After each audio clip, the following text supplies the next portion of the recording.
ទៅឆ្ងាយពីស័យអូន good luck អូរណពេលនេះដាច់វាដូចតែកុំតាក់អូរណបងកូនអ្នកស្រែគ្មានតែយុស័ក្តិអូរណលៀងប្រាំងតាមផ្សារតែណាមានប្រាក់អរក្រមុំបងហើយពេលនេះត្រានត្រៃមិនក៏មុំមងទៀតទេរាប់ឆ្នាំរាប់ខែទៅហើយបរងចាំចម្លើយតែអូនមកជាយកគេនឹងឡើងចូលដល់ដីថ្មីក៏ទ្រាំចិត្តស្រីចង់បានហួយក៏បានដែរ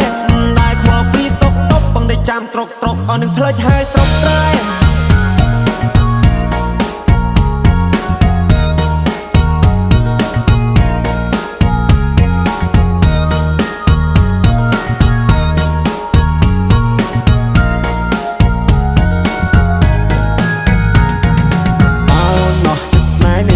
ទូប្រែព្រោះលុយដុល្លារអូនគួរតែប្រាប់បងកុំឲ្យបងចាំមិនណាស្នេហាបងធ្លាប់ដេកស្រមៃថាបានកាន់ណៃស្រីចូលរោងការតែពេលនេះអូនមានថ្មីចិត្តអូនណាប្រៃយកមកភ្លេចសន្យា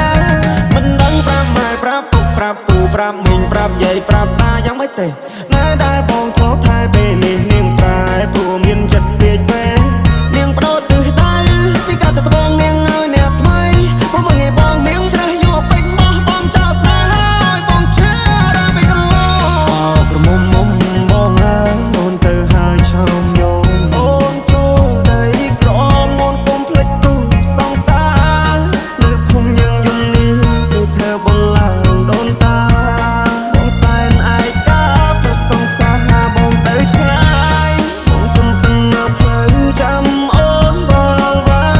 អូនសុខទុក្ខយ៉ាងណាហើយនៅទីក្រុងភ្នំពេញនៅចាំបានទេវិស្រ័យយ៉ាងប្រឡែងដែរអូននៅទុកវាទេខ្សែដៃដែលបរាយរឿងមុំបានជួបស្នេហ៍ថ្មីគេត្រូវចិត្តស្រីត្រូវចិត្តមុំ